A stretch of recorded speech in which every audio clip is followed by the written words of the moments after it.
નમસ્કાર, ગ્લોબલ એક્સપ્રેસમાં તમારું સ્વાગત છે. હું આપની સાથે ચેતન. આજના અમેરિકાના તારીખ 14 ઓગસ્ટ 2024ના મુખ્ય સમાચારોની વાત કરીએ તો અમેરિકામાં આઈસની મનમાની સામે ફેડરલ કોર્ટનો મોટો ઝટકો.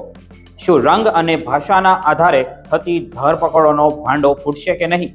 ટ્રમ્પ પ્રશાસનની અરજી ફગાવતા હવે કયા રહસ્ય બહાર આવશે? ગુજરાતીઓ માટે આ ચુકાદો રાહત બનશે કે નવી મુસીબતનું એંધાણ? તેમની ચર્ચા કરીશું. આ પછીના સમાચારોની આગળ વાત કરીએ તો કોર્ટ કેસ રદ કર્યા છતાં માત્ર રૂટીન ચેક ઇનમાં ગયેલી ભારતીય શિક્ષિકા સીધી ડિટેન્શન સેન્ટરમાં કેમ પહોંચી ગઈ?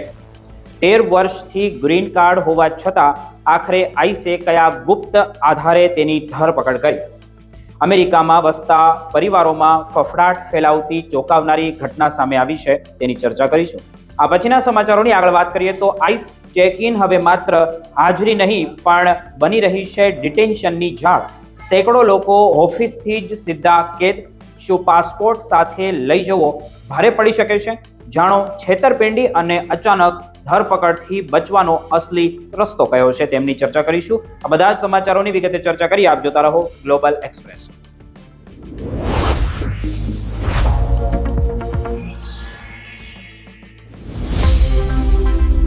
અમેરિકામાં રહેતા ભારતીય, ખાસ કરીને ગુજરાતી પરિવાર માટે આ સમયે ખૂબ જ મહત્વના અને ચોંકાવનારા સમાચારો અમેરિકાથી સામે આવી રહ્યા છે.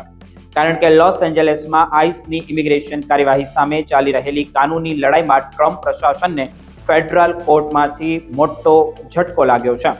વાત એટલી ગંભીર છે કે હવે સવાલ માત્ર આઈસની રેડનો નથી રહ્યો, પરંતુ અમેરિકામાં ઇમિગ્રેશન એન્ફોર્સમેન્ટ દરમિયાન અધિકારીઓ કાયદાની મર્યાદામાં રહીને કાર્યવાહી કરી રહ્યા હતા કે નહીં, તે મુદ્દો પણ કોર્ટમાં તપાસવામાં આવી રહ્યો છે. લોસ એન્જલસ અને આસપાસના વિસ્તારમાં આઈસ દ્વારા કરવામાં આવેલી કેટલીક કાર્યવાહી સામે કાનૂની પડકાર આપવામાં આવ્યો હતો. આ કેસમાં આરોપ એવો મૂકવામાં આવ્યો છે કે કેટલાક લોકોને તેમની જાતિ, રંગ, ભાષા અને દેખાવ અથવા અન્ય પરિબળોના આધારે બિનજરૂરી રીતે રોકવામાં આવ્યા અને તેમની ધરપકડ પણ કરવામાં આવી. તેમાં ઘણા ગુજરાતીઓ અને ભારતીયો પણ શામેલ છે. હવે ટ્રમ્પ પ્રશાસને કોર્ટ પાસે આ કેસને શરૂઆતના તબક્કે જ ખારીજ કરવાની માંગણી કરી હતી, પરંતુ ફેડરલ જજે આ માંગણી ફગાવી દીધી છે. એટલે કે કેસ હવે આગળ ચાલી શકશે કે કોર્ટ આક્ષેપની કાયદાકીય રીતે તપાસ કરશે, તે જોવું રહ્યું. અહીં અમેરિકામાં રહેતા ભારતીય અને ગુજરાતીઓએ એક મહત્વની વાત સમજવા જેવી ખૂબ જરૂરી છે કે કોર્ટનો આ નિર્ણય એવો નથી કે આઈસની તમામ કાર્યવાહી ગેરકાયદેસર જાહેર થઈ ગઈ છે કે હવે આઈસ રેડ બંધ થઈ જશે. હકીકતમાં કોર્ટે માત્ર એટલું નક્કી કર્યું છે આ કેસને આગળ વધવા દેવામાં આવશે અને તેમાં કરવામાં આવેલા ગંભીર આક્ષેપોની વધુ કાનૂની તપાસ થઈ શકશે. પરંતુ આ નિર્ણય એટલા માટે મહત્વનો છે કારણ કે જો કોર્ટને આગળની પ્રક્રિયામાં એવું જણાય કે લોકો સામે કાર્યવાહી યોગ્ય કાનૂની આધાર વગર કરવામાં આવી હતી, તો ભવિષ્યમાં ઇમિગ્રેશન એન્ફોર્સમેન્ટની રીત અંગે પણ મહત્વની અસર પડી શકે છે. ખાસ કરીને લોસ એન્જલસ જેવા શહેરોમાં મોટી સંખ્યામાં ભારતીયો અને અન્ય ઇમિગ્રેન્ટ સમુદાયો રહે છે. તેથી ત્યાંની આઈસ કાર્યવાહી અંગેના કોર્ટના નિર્ણય પર સમગ્ર ઇમિગ્રેન્ટ્સ કોમ્યુનિટીની નજર છે.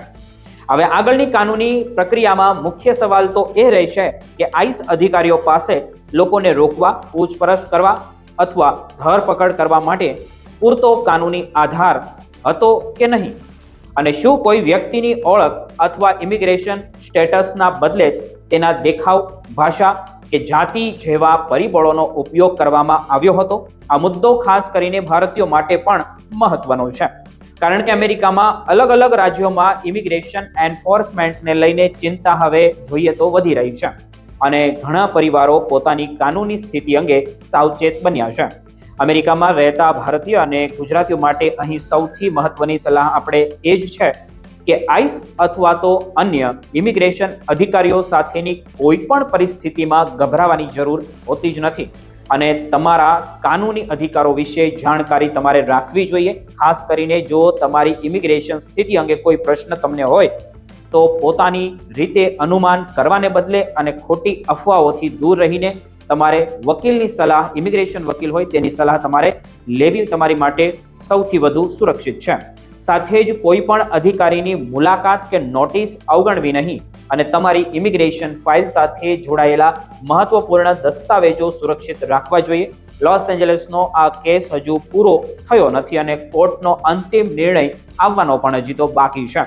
પરંતુ ટ્રમ્પ પ્રશાસનની કેસ ખારીજ કરવાની માંગણી ફગાવતા હવે કાનૂની લડાઈ એક મહત્વના તબક્કામાં પ્રવેશી ગઈ છે. આગામી સુનાવણીમાં કોર્ટ કયા મુદ્દાઓ પર ધ્યાન આપે છે અને આઈસની કાર્યવાહી અંગે શું બહાર આવે છે તેના પર અમેરિકામાં રહેતા ભારતીય અને ગુજરાતીઓએ ખાસ નજર રાખવી પડશે.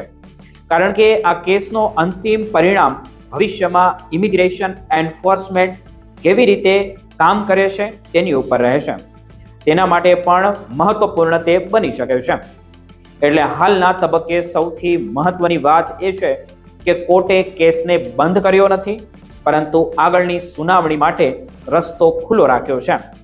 હવે આગામી કોર્ટ કાર્યવાહીમાંથી કયા નવા ખુલાસાઓ થાય છે અને આઈસની કાર્યવાહી અંગે કોર્ટ શું નિષ્કર્ષ આપે છે તે જોવાનું રહ્યું.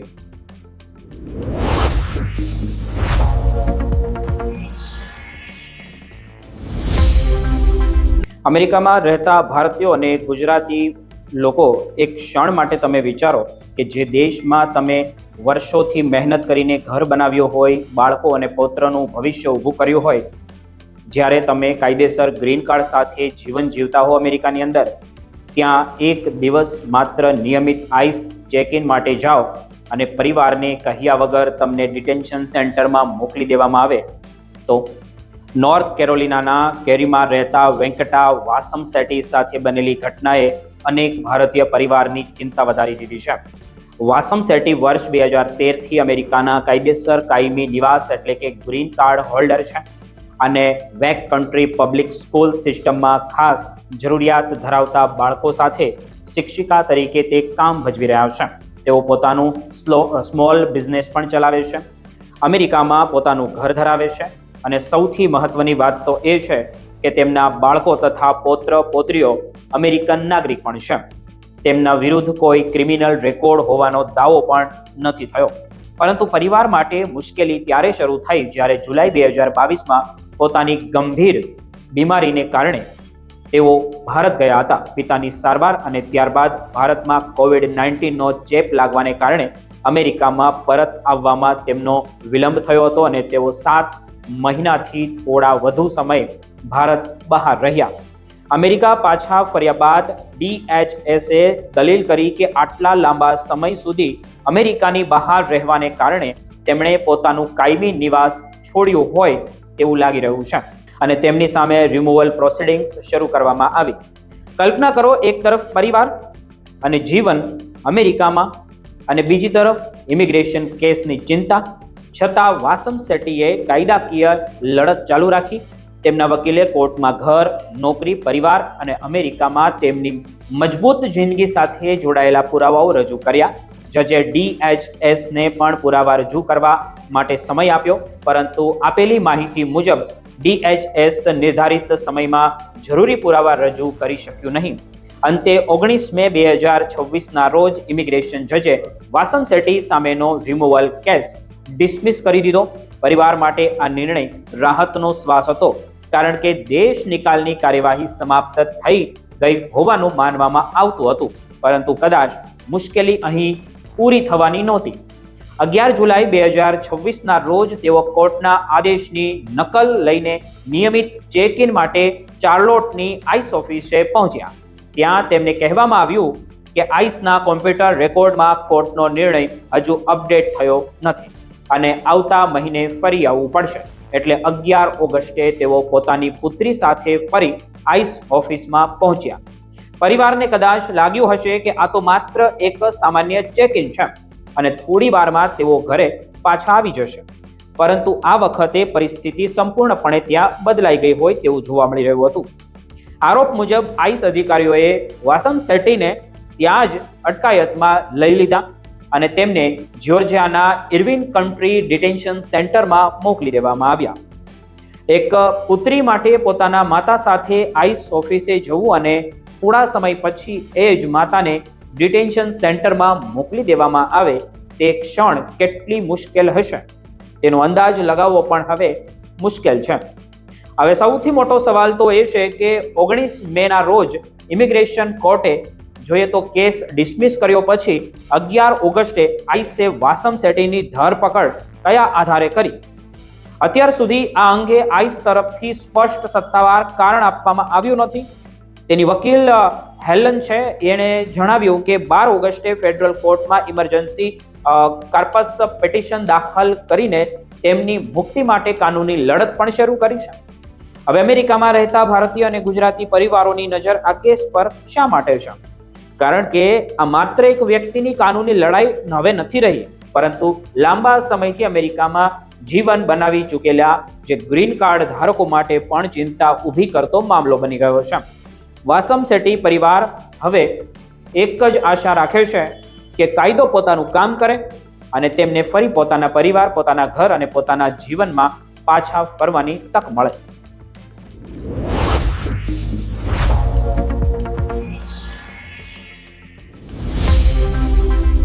અમેરિકામાં રહેતા ભારતીયો અને ખાસ કરીને ગુજરાતી ભાઈ બહેનો, જો તમે ઇમિગ્રેશન કેસમાં આઈસ પાસે નિયમિત ચેક ઇન માટે જવાના છો તો આ સમાચાર તમારા માટે ખૂબ જ મહત્વ ધરાવે છે.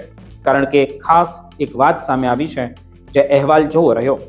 કારણ કે હવે જે જગ્યાએ માત્ર હાજરી પુરાવાની હતી ત્યાંથી જ કોઈ વ્યક્તિ ડિટેન્શનમાં પહોંચી જાય તેવી ઘટનાઓ સામે ખૂબ ઝડપથી સામે આવી રહી છે. છેલ્લા સમયગાળામાં આઈસે ચેકિંગ દરમિયાન ધરપકડોના અહેવાલો વધ્યા છે અને સાન ફ્રાન્સિસ્કો વિસ્તારમાં 2025ના પહેલા 9 મહિનામાં નિયમિત ઇમિગ્રેશન અપોઇન્ટમેન્ટ દરમિયાન ઓછામાં ઓછા 539 લોકોની ધરપકડ થયાનો અહેવાલ સામે આવ્યો હતો. એટલે અમેરિકામાં રહેતા ભારતીયો માટે હવે સૌથી મોટો સવાલ તો એ છે કે આઈસ ઓફિસે બોલાવ્યા હોય તો શું કરવું અને શું પાસપોર્ટ સાથે લઈ જવો જરૂરી છે? અહીં એક મહત્વની બાબત સમજવી ખૂબ જરૂરી છે.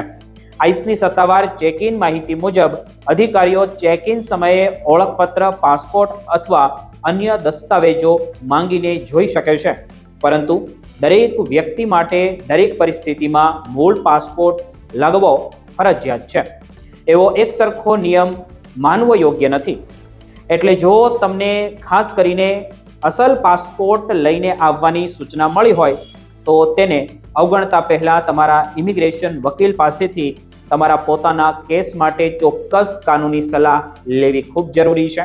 બીજી તરફ સૌથી ગંભીર મુદ્દો એ પણ છે કે આઈસ ચેક ઇન હવે માત્ર એક સામાન્ય રૂટીન મુલાકાત સમજીને હળવાશથી લેવાની બાબત નથી રહી. ઇમિગ્રેશન વકીલો અને સહાય સંસ્થાઓ પણ કહે છે કે 2025 અને 2026 દરમિયાન ચેક ઇન પર ધરપકડમાં વધારો થઈ રહ્યો હતો અને જો વ્યક્તિ સામે પહેલેથી જ રિમૂવલ ઓર્ડર હોય અથવા તેનો ઇમિગ્રેશન સ્ટેટસ ગંભીર રીતે જોખમમાં હોય તો ચેક ઇન પહેલા કાનૂની સ્થિતિ સમજવી વધુ મહત્વ બની જાય છે. હવે અહીં બીજી ચિંતાજનક બાબત પણ છે કે ડરનો લાભ લઈને કેટલાક લોકો ઇમિગ્રેશન સેવાઓના નામે મોટી રકમ પણ ત્યાં માંગી રહ્યા છે કે માંગી શકે છે. તેથી કોઈ વકીલ કે એજન્ટ તમને પૈસા આપો, બધું સેટ થઈ જશે એવું કહે અથવા ડિટેન્શન ચોક્કસ નહીં થાય જેવી ગેરંટી આપે તો તમારે સાવધાન થઈ જવાનું છે. કારણ કે ઇમિગ્રેશન કોર્ટમાં સરકારી ખર્ચ વકીલને આપવાનો સામાન્ય અધિકાર નથી. એટલે જોઈએ તો ઘણા લોકો કાનૂની મદદ માટે હજારો ડોલર એમાં ખર્ચતા હોય છે અને આ પરિસ્થિતિમાં છેતરપિંડીનો ખતરો પણ રહે છે. ખાસ કરીને જો કોઈ વ્યક્તિ માત્ર એક દિવસ આઈસ ઓફિસ સુધી સાથે આવવા માટે હજારો ડોલરની ફી માંગે તો પૈસા ચૂકવતા પહેલા વકીલની લાયસન્સ માહિતી, ફીનું લેખિત એગ્રીમેન્ટ અને સેવા ખરેખર શું છે તે તપાસવું ખૂબ જરૂરી છે. સૌથી મહત્વની વાત, આઈસ ચેક ઇનથી ગેરહાજર રહેવું પણ હંમેશા સલામત રસ્તો નથી. કારણ કે તમારી કોર્ટની તારીખ, આઈસ ચેક ઇન અને રિમૂવલ ઓર્ડર જેવી બાબતો અલગ અલગ કાનૂની અસર ધરાવતી હોય છે. તે આપણે જોવું રહ્યું. એટલે જોઈએ તો માત્ર ડરના કારણે અપોઇન્ટમેન્ટ ચૂકી જવાના બદલે તારીખ પહેલા તમારા કેસના દસ્તાવેજો તમારે તપાસવા જોઈએ. વકીલ સાથે તમારે વાત કરવી જોઈએ અને કઈ પરિસ્થિતિમાં શું કરવું, શું ન કરવું અને કેવી રીતે આગળ વધવું તે સ્પષ્ટ તમારે સમજવું જોઈએ. જો તમને પાસપોર્ટ લાવવાની સૂચના મળી હોય તો તે સૂચના લેખિતમાં છે કે નહીં તે પણ તપાસો. અને કોઈ પણ મૂળ દસ્તાવેજ આપતા પહેલા તેની રસીદ અથવા તો રેકોર્ડ રાખવાનો પ્રયાસ તમારે રાખવો જોઈએ. અમેરિકામાં રહેતા ભારતીય અને ગુજરાતીઓ માટે સંદેશ એકદમ સ્પષ્ટ છે. હવે ધ્યાનથી સાંભળજો. આઈસની નોટિસને અવગણશો નહીં, કોઈની ખોટી ગેરંટી પર વિશ્વાસ કરશો નહીં અને પાસપોર્ટ અથવા અન્ય દસ્તાવેજો અંગે મળેલી સૂચનાઓને તમારા કેસ પ્રમાણે કાનૂની સલાહ લઈને જ અનુસરવું જોઈએ. કારણ કે આજે માત્ર એક સામાન્ય લાગતી આઈસ અપોઇન્ટમેન્ટ પણ તમારા ઇમિગ્રેશન કેસમાં મોટો વળાંક બની શકે છે. અને યાદ રાખજો, ડરથી લેવાયેલો એક ખોટો નિર્ણય તમારા આખા ઇમિગ્રેશન કેસને અસર કરી શકે છે. જ્યારે યોગ્ય સમયે લીધેલી કાનૂની સલાહ તમને ઉપલબ્ધ વિકલ્પો સમજવામાં પણ મદદ કરે છે.